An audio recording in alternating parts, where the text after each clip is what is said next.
Hello, me doctor Priyal my fight with cancer. आम्ही निघालो आज अमरावतीला निधीच्या फेवरेट मावशीकडे, राजश्री मावशीकडे, नागझरी स्टेशनवरून.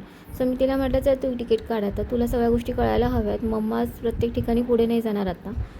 कारण सिंगल मदर म्हणून मला नेहमी असं वाटतं की ती लवकर इंडिपेंडंट झाली पाहिजे. तिला सगळी दुनियादारी कळायला हवी. तिला बँकेची कामं म्हणा, सगळं बाहेरच्या गोष्टी लवकर कळायला हव्यात. तर मी तिला शिकवत असते, गोष्टी सांगत असते. आणि कुठेतरी मी तिला सांगत असते की मम्मा म्हातारी होईल तेव्हा तुला तिचा सांभाळ करायचा आहे, आता मी तुझा सांभाळ करते. तर ती खूप मस्त ॲन्सर देते, त्याच्या हसते आणि बोलते की मम्मा तू म्हातारी व्हायला खूप वेळ आहे गं अजून. So being a single mother हे सगळी धाकधूक एक आई म्हणून मला लागलेली असते. आणि मुलीला इंडिपेंडंट लवकर कसं करायचं, मुलगी कशी लवकर मोठी होते, अशी मला आता सगळी अशी घाई झालेली आहे.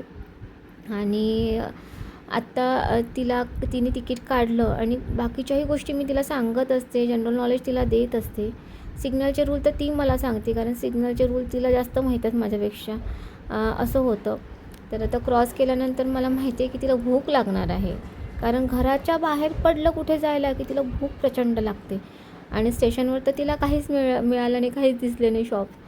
तर त्याच्यामुळे मी एक गंमत आधीच केली होती की मी यूज अँड थ्रोमध्ये आधीच तिच्यासाठी मटकीची भेळ घेऊन आले होते घरून. मला माहिती होतं तिला भूक लागणार आहे म्हणून. तर आता ती छान मटकीची भेळ खाते आहे. आणि आम्ही आता लवकरच तिच्या मावशीकडे पोहोचणार आहे, फेवरेट मावशीकडे. अशा प्रकारे दोघी की आम्ही छोट्या छोट्या गोष्टींमध्ये एन्जॉय करतो. Thank you so much.